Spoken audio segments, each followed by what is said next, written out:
Hey viewers and viewers, my name is General Red Strategist and welcome back to So You're Being Hunted. This is episode 427 now, back here of course with our parkour experiments map, single player. We're on the North Island actually now. I pretty much just took the boat across between episodes just because, well, saves me a loading screen and all that.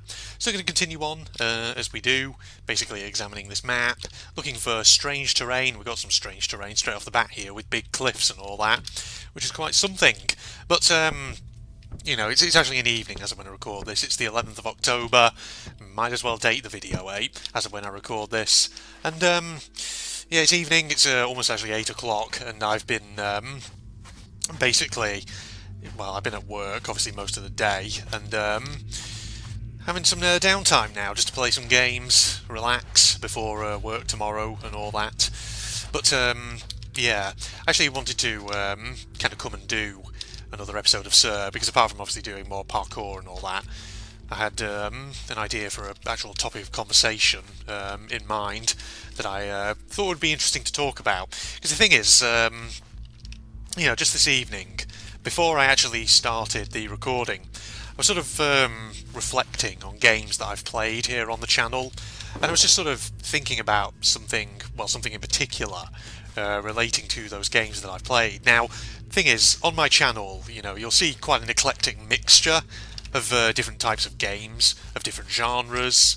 So, you know, shooters, platformers, horror games, adventure games, all kinds of stuff, which, you know, is pretty much par for the course on my channel. Thing is, I sometimes like to think that I'll try and give my channel a particular sort of focus when it comes to games. I always think to myself, you know, oh, maybe I'll do more horror, for example, something like that, which is definitely something I want to do. Or, you know, maybe I could focus on a particular genre or whatever, like platformers or something. But then, you know, the thing is, this channel is very much a repository of me playing through games which I always find interesting. So that really is the main thing that when it comes to selecting what sort of games I like to play here on General Red Strategist. Namely, I play anything that pretty much takes my interest. Oh, look at that. Just parkoured up from that bench onto this building since it's slightly buried in the ground. Pretty awesome. So, yeah, that's really my criteria for assessing what sort of games I play on the channel. And, you know, just this evening, I've actually purchased another couple of games from my Steam library, because, you know, I don't already have enough of them in there that I haven't yet played. So, just you know, to clarify for anyone wondering, the games in question that I bought this evening were one called Inmost, which is a 2D platformer, which looks like it's got sort of vague psychological horror elements, but this really kind of distinct, pixelated, graphical aesthetic to it. So that looks really interesting. And from what I understand, it's not a long game, maybe like 3 or 4 hours long.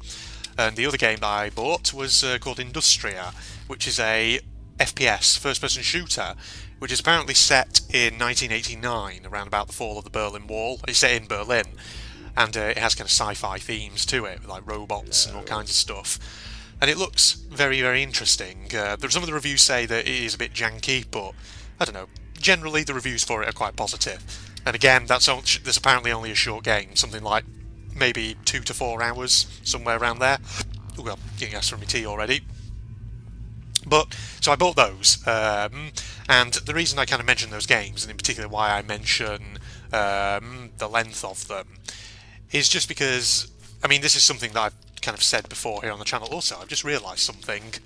We have 4 houses of the same friggin' model that have actually just generated in a row. I've just never seen that before in us. Isn't that kind of unique?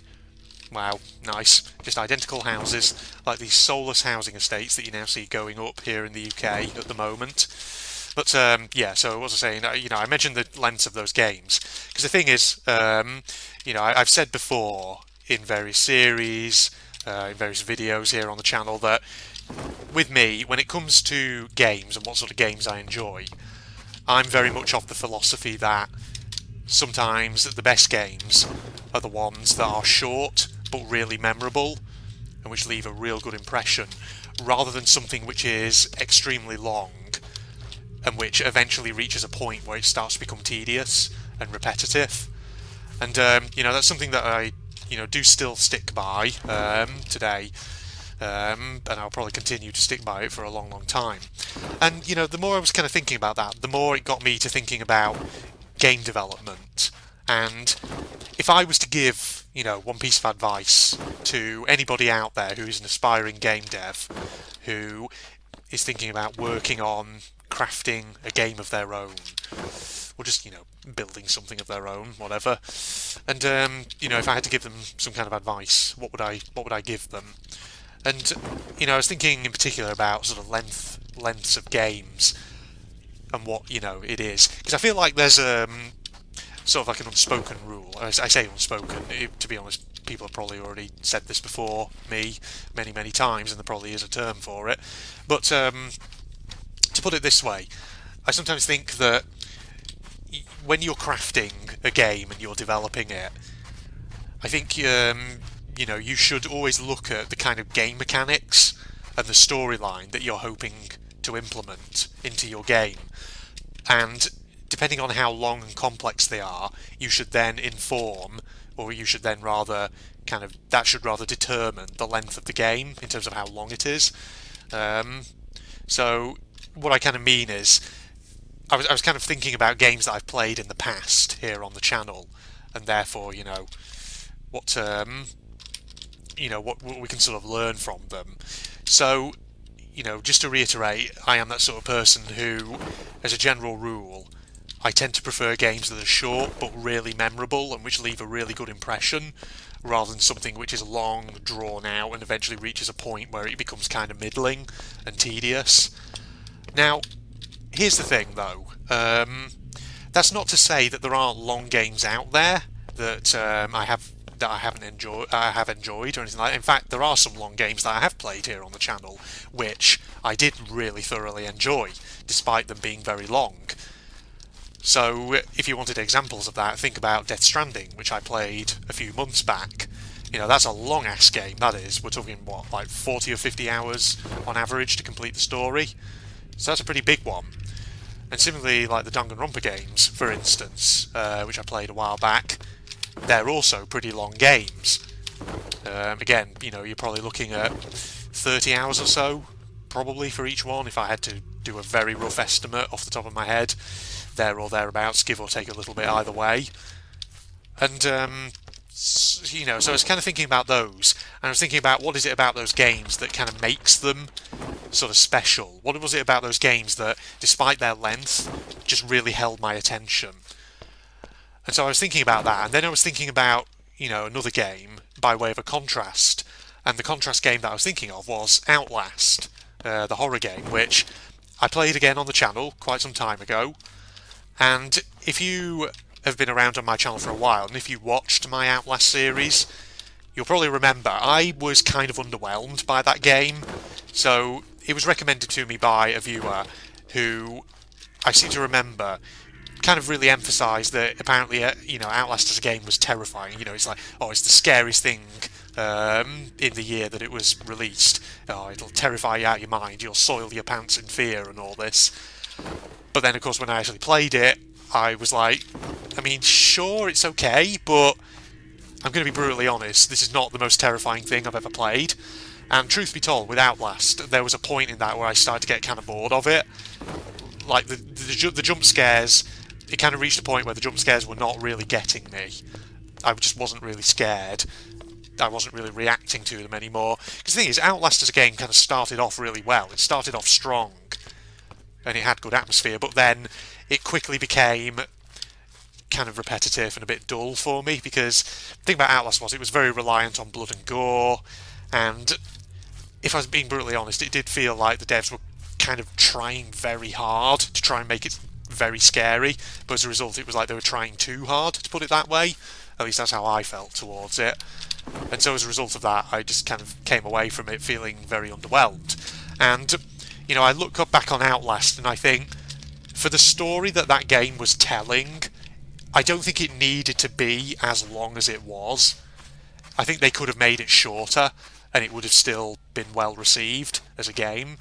Because the thing is, again, if you look at the gameplay in Outlast, after a while it does get repetitive. So, a lot of what Outlast is essentially is running away from enemies and hiding, and then just using your video cam to record certain instances, certain moments, and finding obviously batteries to make sure that your video camera has sufficient battery power so it doesn't run out and fail on you, because obviously you need that for night vision.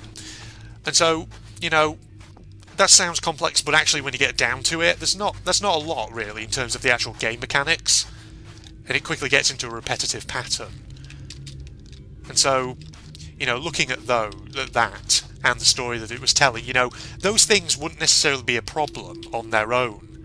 The issue, I think, comes though when you're trying to make a really long game and your story just doesn't have enough to it to sort of warrant a long length, and neither do your game mechanics. So there's kind of a rule which people have probably talked about loads and loads of times before me, and which I'm talking about here now. For the sake of this discussion, let's call it the what should we call it? Should we call it something like the length content proportionality, something like that. So Outlast, I felt, was kind of too long because for what it was telling, it didn't need to be as long as it was, and Outlast could have been better if it had been shortened, in my opinion, to just sort of get it straight to the point. Because the thing is, when it comes to games, I always think when you start a new game, there's kind of like a how should I say, like a new game high that you have for a period when you first start it. And what I mean by that is, when you first start playing a new game, you've probably got that real kind of spark of interest in it, to put it that way. You're into it. You're like, oh, this is new. I wonder what it's going to be like. And as a result, for the first kind of couple to a few hours of your gameplay, you're really invested. And you're really interested in seeing where the game goes. You're really into the mechanics, things like that, assuming that is that, the game doesn't turn out to be a hot pile of garbage in the first few minutes. But the thing is, so that you have that new game high, to put it that way, at first. But then after a while, that new game high will wear off. Because the thing is, it can't last forever, And so after a while, once you're kind of used to the game mechanics, you've sort of figured them out, and you kind of have got a feel for how it works. Obviously then, that new game high kind of ends, and at that point the game needs to do something to really kind of keep your attention still, to keep you hooked, to keep you engaged, to put it that way. And for me, that was where Outlast kind of fell down, because when I look back on it, I think to myself, at first, when it started, there was that new game high that I felt, where it was like, this is new, okay, I'm interested, I'm invested, let's go. But then after a couple of hours, that new game high wore off, and Outlast after that sort of reached that point where it was kind of getting a bit dull, and the gameplay became a bit repetitive, and the story, there wasn't really enough there to warrant the game being as long as it was. So, when that new game high wears off, your game has to do something to keep your player's attention, like I say. And typically, one of the common ways to keep your gamer's attention is through a gripping story, in my experience.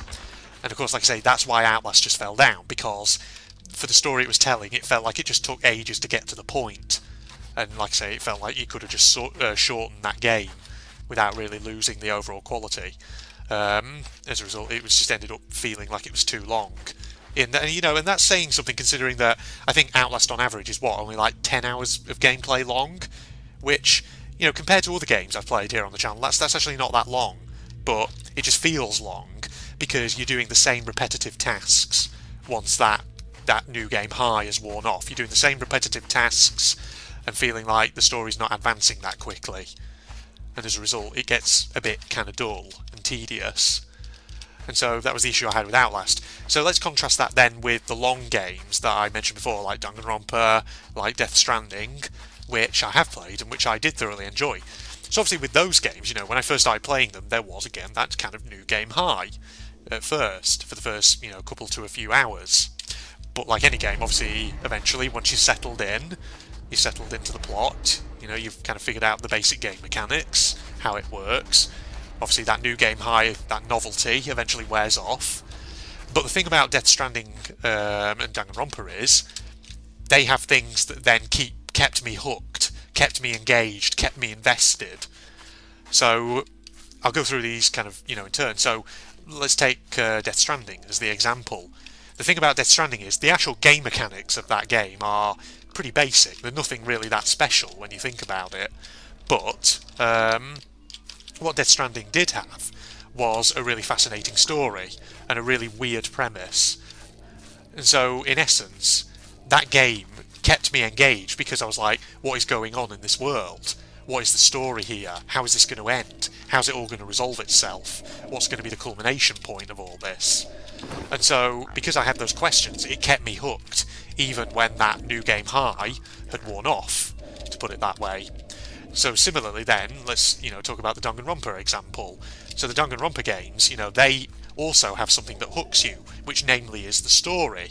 Because the thing about the Danganronpa games is they set up mysteries right from the get-go, usually in terms of who these characters are, how did they get into this situation that they're in, and, what is this situation ultimately all about? Why is this killing game happening? Things like that. So, you've got that plot line where there's a lot of cliffhangers, a lot of mystery to keep you engaged. And on top of that, Danganronpa also has, as a general rule, really fascinating casts of characters who are very colourful, very unique, and as a result, not only do you get invested in the story, you also get invested in the characters, or at least some of them, depending on which characters you find yourself liking more than others, perhaps. And so that's how Danganronpa kind of keeps your attention, even when the new game high has worn off.